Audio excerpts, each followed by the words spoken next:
Great radio stations across the land, iHeartRadio, JoePags.com, Newsmax TV as well. Glad to have you here on the Joe Pags Show, and privileged and honored to have my friend Brad Parscale back. Brad, of course, the digital director of the Trump for President campaign. So Brad, what happens? I mean, first of all, welcome back to the program.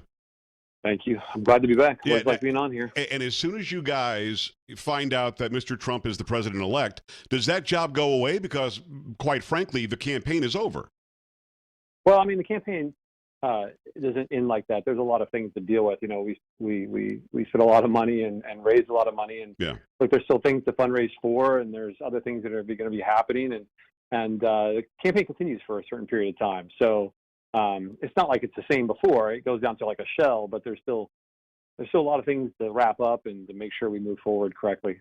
The digital director of Trump for President campaign, it's Brad Parscale, also of Giles Parscale in San Antonio.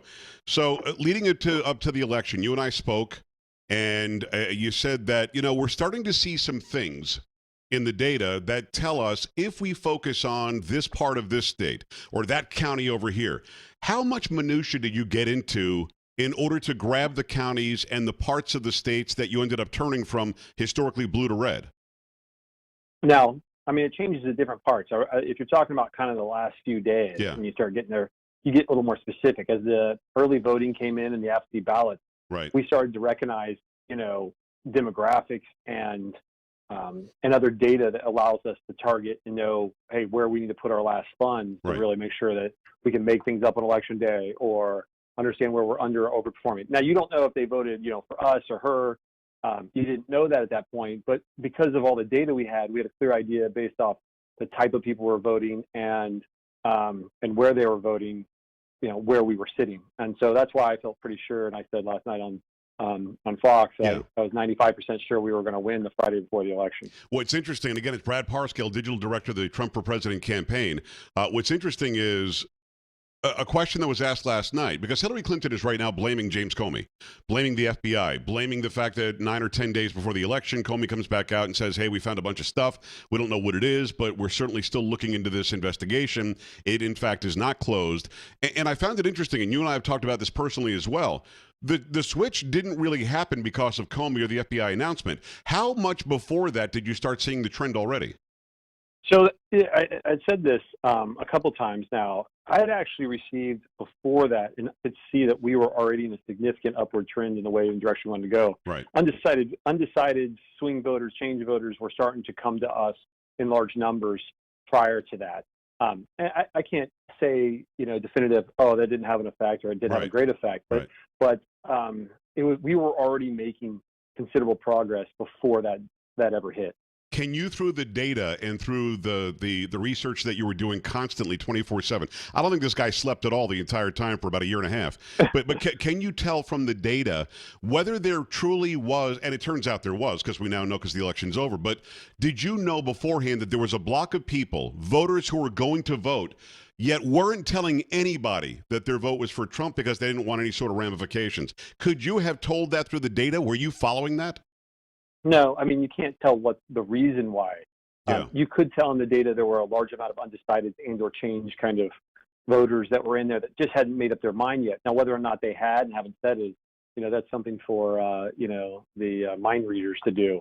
But for ours, the data showed there was a good amount of undecided that were still out there in key swing states. You know, what's funny about the polling is when they show it, you know, they sometimes love to leave off that, you know, maybe there's 12% of undecideds left. Yeah. So if you're, you know, if it's 42, and they're like, oh, it's tied, but you have 12% undecided, then you win 8 to 12% of that 12%. It's not even close. This is the problem with polling. Polling doesn't work very well when you have a large amount of people either undecided or not telling you the full information, and or if your sample is not correct for turnout models. So a lot of those scenarios all were added up, and our data modeling was showing us that. And so we spent a considerable energy trying to figure out, you know, what those undecideds were going to do and what voter turnout models were going to look like. Digital director of the Trump for President campaign, Brad Parscale. Brad, I've seen you say this, and I've heard people ask you about this, and I think that we've talked about it briefly. The fact is, you were never a political guy. You weren't a guy who was running a bunch of campaigns. Now, you are the digital director of the campaign that won the presidency of the United States of America. Was it a benefit to you that you didn't know what you didn't know going in, and therefore you could just focus on the numbers, or would it have helped to have some political background? I mean, obviously not. You guys won, but how do you answer that? No political experience at all compared to all these people who have the political experience that screwed up. Well, that's the $64,000 question, I guess, right? Would I won by more if I had more experience? I think that Mr. Trump was a businessman. He didn't have, he hadn't run any campaigns. That doesn't mean that he didn't understand what, he wants for the country and the vision he has. And I think that, again, as I said multiple times, I looked at this from the data point of view. The data told this direction. I wasn't in the messaging area or the other portions. There was other great smart people, from the Republican Party and Katie Walsh and Reince Priebus and Steve Bannon and others and Jared Kushner. They're all there for that part. My part was to look at the data and analyze where we need to go with that messaging. How do we target? I was the megaphone. And what I needed to do is to find smart people. And those came from the Republican Party, the RNC, or, from other companies that were subcontractors and my own company, say, how do we find these people, individual voters, and find the exact right ones? But then more uniquely, which I've kind of really announced in the last couple of days, was this campaign used the data-driven, and as a digital director, I centralized things from TV buys to door knocking to everything wrapped in a circle around the data, the digital director, even the budget. And so when we did that, we could make decisions from a data standpoint and not from a gut standpoint. Yeah, even fundraising. I mean, even fundraising. Yeah. So if you say experience allows you to have a better gut, right? So I didn't need a gut because I had the data. Did you and Mr. Trump, and again, digital director of the Trump for President campaign, Brad Parscale, just an incredible job. Did you benefit from the maturity of social media? And by that, I mean, could you have 4, 8, or 12 years ago done something similar on the digital side so successfully? I mean, Twitter and Facebook and Instagram and Snapchat, these are like omnipresent now. They're everywhere. And they weren't before. I mean, did you really benefit from the maturity of social media and the ability to get a hold of people immediately with a message? I mean, we live in an omni-channel world now, right? Yeah. So, things are different. Mr. Trump significantly benefited from his usage of Twitter and other things even before I had my hands on this thing at all. But the other thing is, Facebook and some of these channels now consume large amounts of people's daily time. Yeah. Look, the part of advertising is to be where they are, to persuade them or to get them to do something, or any person out there. So with television, you have a limited access of time or amounts of minutes and seconds to show things. Social media, the time is more fragmented, so there's more opportunity for you to put messaging across that has an effect. I think that doing that, we were the first Republican candidate to significantly use that, or any candidate, where, I think the digital spend is either almost in comparison to the TV spend. And I think that was going to have a significant thing that people are going to study for a long time. It's, how did we impact, the electorate and get a turnout model? Yeah. And the Republican National Committee was ready for that. I have to say, the RNC was ready for this as well. I mean, it wasn't like I just showed up and it was revolutionary. The part that was revolutionary was how we kind of integrated it holistically across all the channels and that omni-channel world. It's Brad Parscale, digital director of the Trump for President campaign, also Giles Parscale in San Antonio. You said earlier 95% sure the Friday before the election, but I've also seen you say, and I believe it was last night, you said the day of the election you started getting a little bit anxious. What was it about Election Day? Just that it had finally arrived, or was there something else going on?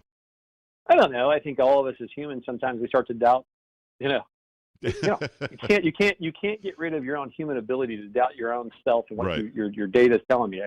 The data is telling me something, and so when I first saw the data, my initial reaction was, yes. I started getting giddy, as I've said. And then by Sunday, when I saw the final EV, results coming in and AB stuff coming in, I was like, even more. And then I got confident. But then, 2 days roll by, and then you wake up Tuesday morning and you're sitting here and people are voting. You see weather, you see different things. You're like, what if, the data doesn't continue to tell the same thing? There's still that Election Day. You don't know what's going to show up or who's going to show up Election Day. And you don't know, could weather affect you? Could, anything affect? the turnout models. And so you sit there and you cross your fingers a little bit and say, the data should predict this correctly and accurately.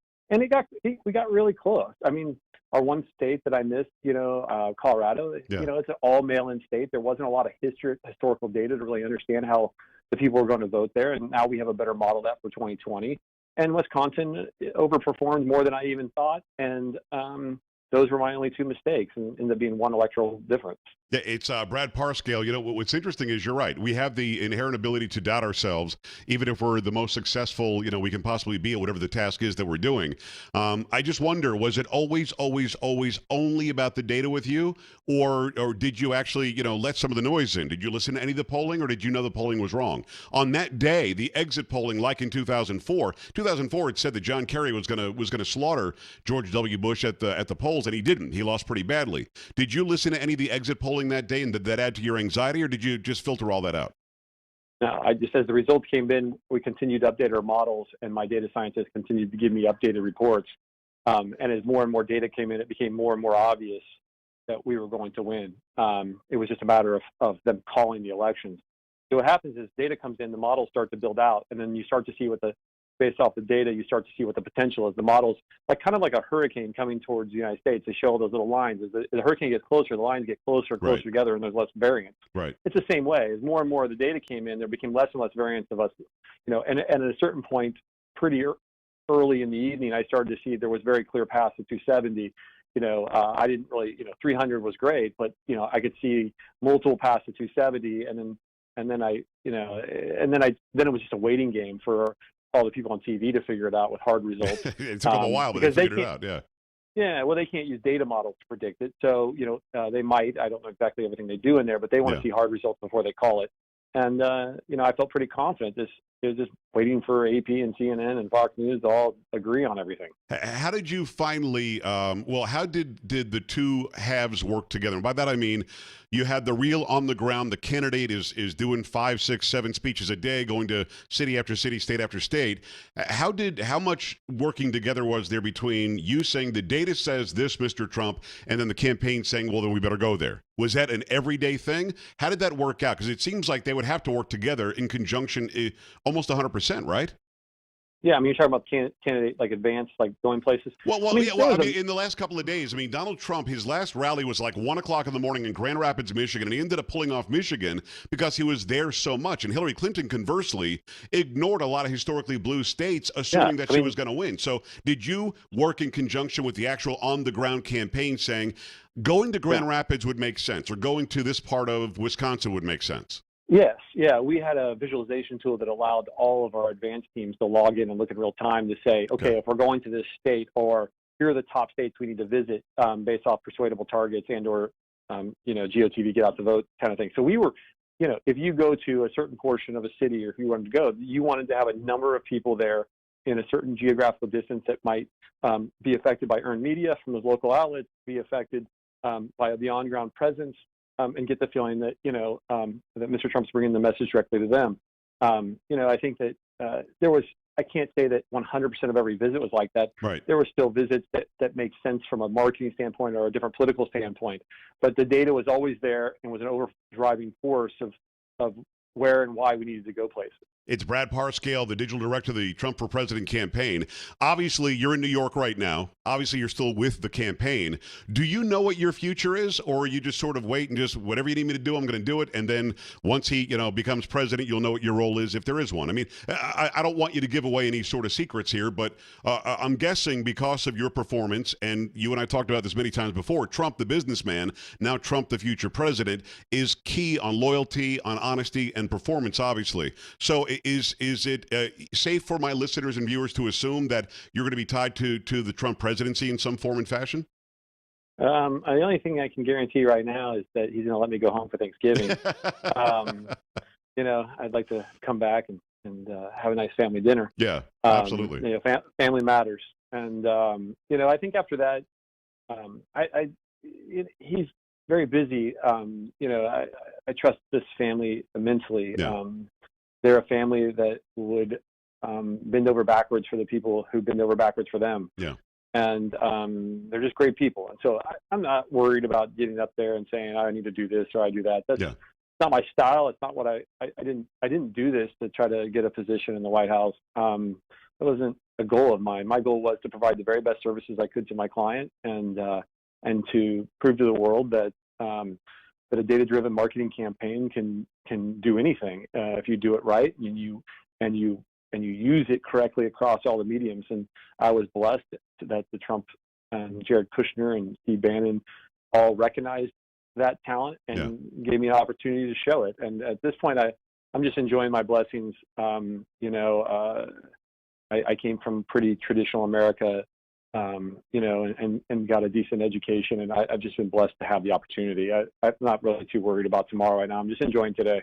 Incredible job, Brad Parscale. Giles Parscale, of course, the digital director of the Trump for President campaign. Always appreciate it, my man. Thanks a lot for stopping by. Thank you, man. Thank you. I love your show. We're back right after this on The Joe Pag Show. Stay here.